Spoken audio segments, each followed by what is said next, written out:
And let me point one thing, which is once again said to us.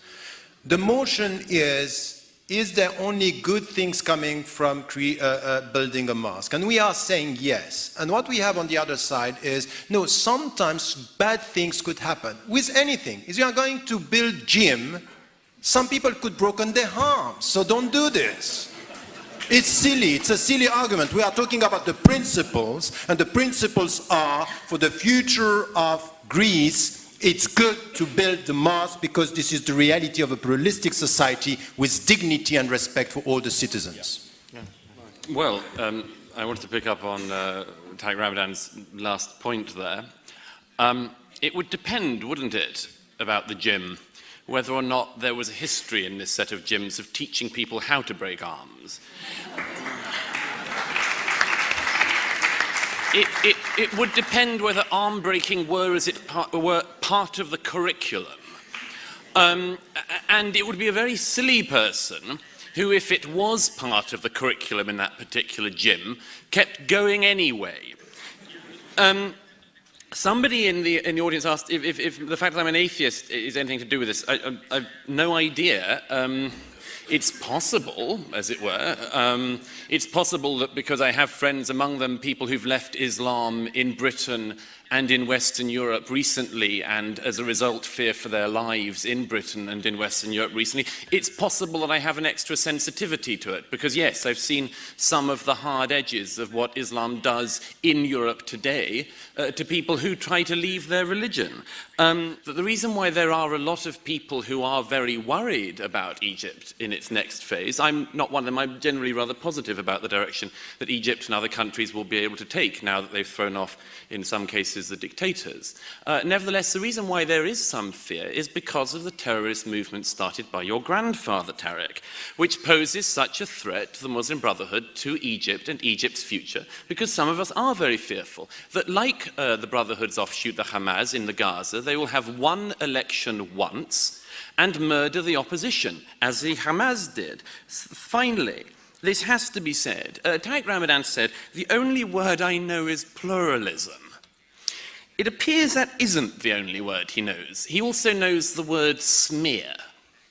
He knows, and I think you clearly underestimate this audience if you think you simply have to come to Greece and say that your opponents are pro-Israel lobby and that you'll be able to turn against them.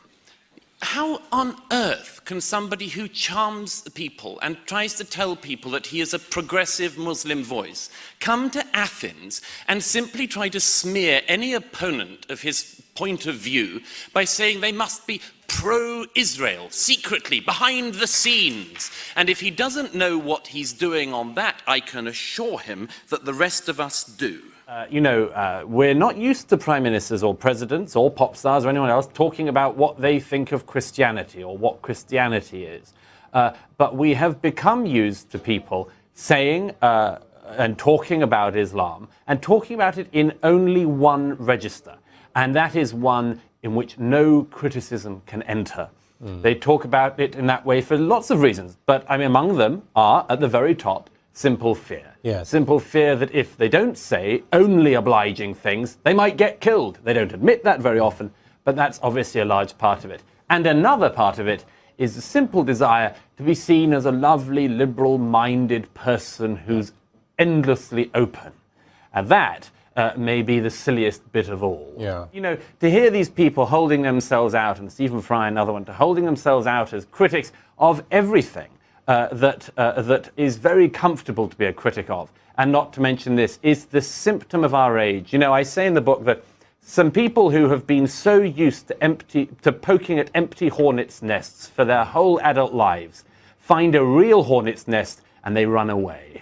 That's beautifully put.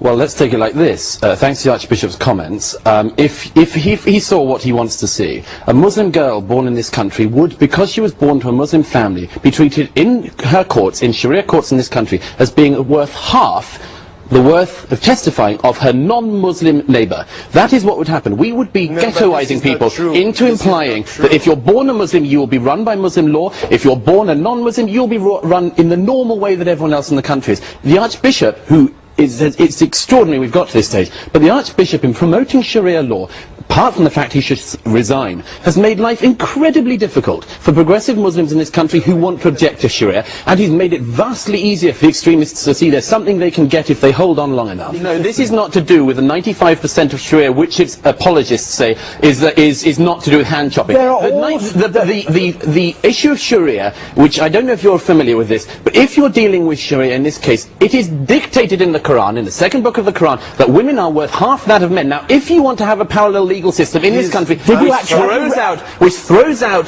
the rights accomplishments of this country, runs roughshod over them, and decides that women are worth half of you, then I resent the fact that you're trying to speak for anyone, let alone Christians. Have you actually read the lecture, and did you see in the lecture? I read the lecture, and I found out what I could from it, and I listened to the interview he gave, in which, might I add, in his interview, he said that it was wrong that everyone should be treated under the same rule of law in this country. He said that there were problems from that. I don't think there are problems from that. I think that's one of the best accomplishments we've got, that everyone is equal before the law. And the head of your church is saying that it should be different. You are doing, Mr. Do you think it's Islamophobic to point out that we think that women should be treated equally to men? Let me finish. Let me finish. The people should understand, and our fellow citizens should understand, that the Muslims are not asking for a parallel system, and there are many interpretations relating to Sharia, and it's much more open than that, and don't come with something which is a superficial discourse. I'm sorry to say, Suhaib Hassan was on the television last Sunday night. Not acceptable. Last Sunday night, Suhaib Hassan from the Islamic Sharia Courts of Britain was on the televisions across this country on Channel 4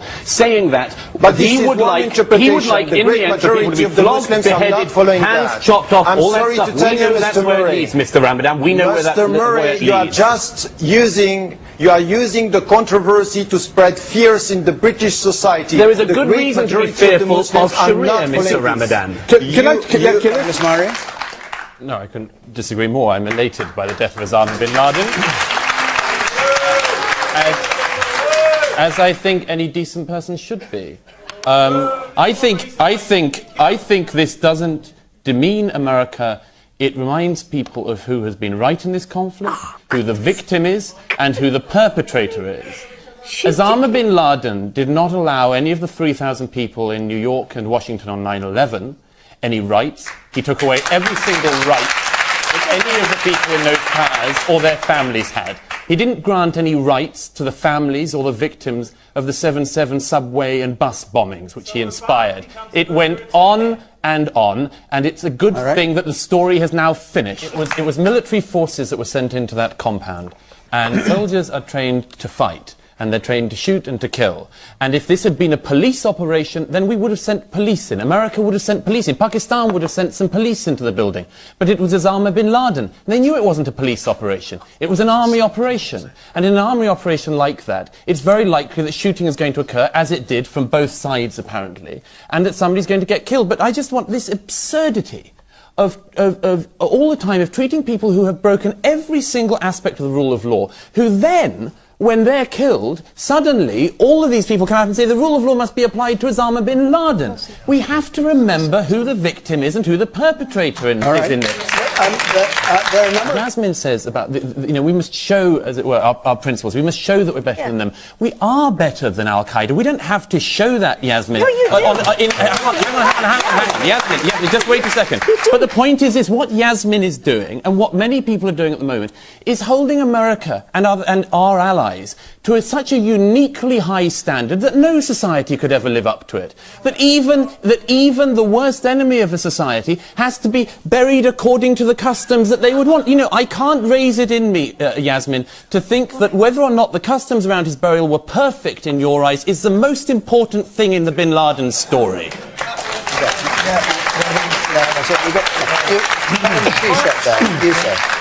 Then you are as barbaric as them. Well, we're not as barbaric you are as as barbaric of course we're not. What? Because we don't do the exact Islamic burial, we're as barbaric. It's as if we'd flown planes into buildings. This is moral relativism gone mad. It's worse than moral relativism. It's an inversion of morality. You can't choose your morality. Bits. You can't choose bits of it. Well, you do. I don't. You do, and you decide to apply moral norms to societies that you dislike, which you wouldn't apply to others. I'm critical of all people who behave barbarically. And some worse, some more than others, yes. No, it's some not worse true. than others. And I think this is an important thing to talk about. To immigrants, he did exactly the same thing that Mr. Glass did. He treated us as a society as if we were a society that just abuses immigrants, that imprisons them, locks them up. I don't know where he gets that from. I see immigrants all across our streets, many of whom are doing very well. Most people in Britain have welcomed them. There hasn't been mass violence against these immigrants. By and large, they have been welcomed. How does that happen? How would the reverse happen in Saudi Arabia? How would the reverse of that happen in any Islamic culture? Why is it that every Jew in the Middle East has had to go to Israel? Why is it that we have made the de facto agreement that if there is to be a Palestinian state, it has to be Judenrein, clear of Jews? Because we treat them by a different standard, ladies and gentlemen, and we know it, and we will not do what we need to do, which is to say this is what works for us, and this is, we believe, what could work for other people. Mr. Ramadan said that we need dialogue. I agree. Everyone agrees we need dialogue. But where does it start? Would it start, for instance, with making a joke, contra Mr. Khomeini, not a very funny man? Or would it start with an article, perhaps? Would it start, perhaps, with a film? It did, a few years ago, with Submission, and Theo van Gogh was killed. Could it start with making a joke, perhaps? A joke in a cartoon? Well, apparently not. Because we know that there were burnings and killings and lootings and riotings across the globe in reaction to those cartoons. If you're going to start a dialogue, what could you do that would be smaller than drawing a cartoon? If anyone has an idea, please let me know. But this dialogue, which we keep on being offered, is not reciprocated. And we can have the dialogue here in the West tonight. But how many of the countries that will be talked about by the other side could we have the same dialogue in? We get to discuss our failings because we are in the West. We get to analyse our failures because we are here, and I think that matters. It's also really a privileged position to stand here and say that there are citizens in this country by virtue of their ethnic origin who can have their citizenship withdrawn from them. It is there is something. It's nothing to do with ethnic origin. It is a racialised conception of citizenship that says that you can take away people's citizenship. No, that is completely their origins are native. Hang on, completely unacceptable. Yes. We're talking about behaviour. Can I ask? The only reason that we can consider taking away his citizenship is because we do not regard him as fully British, and that is a racialised conception of citizenship. If I could just correct Let's that. correct me, The problem about what Miriam's just said, among other things, is you can do the thought experiment another way. Let's say a pseudo-state was set up in another country in the world. It's not a state. I know it's not a state. You know it's not a state. They think they're a state. They call themselves a state. And a lot of people who burn their passports or go over to fight for them believe they are a state. Let's pretend another pseudo-state was set up from any other religious or other kind of background. If people from Britain were going to that state of any background or any origin, and they were cutting off people's heads and raping women and children and so on, I think this country would take a rather tough stance about it. And I think, among other things, one of the things we would look at was withdrawal of passports, among other things. If you say you are signed up to this appalling state, then maybe we take you at your word. Miriam's case is there is a racial element. But there should not ever be. But I think something Miriam said that we really must come back on is that somebody is not considered fully British. Absolutely. You are either British or you're not. Well, then you can't withdraw somebody's citizenship. They're British citizens, so we have to deal with it. If I can say so, not only has it not got anything to do with race, but the bit that Miriam has not mentioned, which it has a very great deal to do with, is religion. This has a great deal to do with religion, and we have not so far discussed the religious aspect of this, because Islamic State calls itself Islamic State for a reason. They follow certain principles, misguided in your opinion, misguided in my opinion, but certain principles that they say they derive from Islam. All right, and any discussion of this has to take them at their word to some extent. Well, I mean, I think it's very interesting that we would sort of try and essentialise Islamic State. They're very much like any cult or, if you like, I think you can look at their origins. Just finish. If you compare them to any sort of cult or gang, there are usually some similarities with the broader concept from which they're derived. So you get cults that are derived from Christianity. Sure. Very similarly, you would say that Daesh or Islamic State is derived from Islam in some way. Yeah. But I think the problem is to take things at face value and to corroborate their narrative by accepting their view that it is a state and that they have the legitimacy to call themselves Islamic. It's problematic. The Wacko group in Waco some years ago, everyone was interested in the religious claims they were making when they decided to become this millenarium crazy cult. If I can just finish.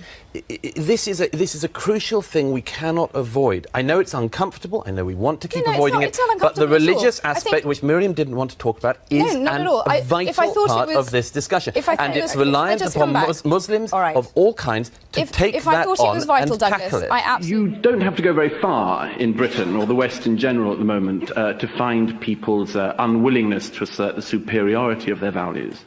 But they know the superiority of their values because they live with the superiority of their values. I talk at a lot of campuses, and I was at one last night in London where a student got up and started protesting because I had said that an Islamist government was of itself a bad thing, which I think it is.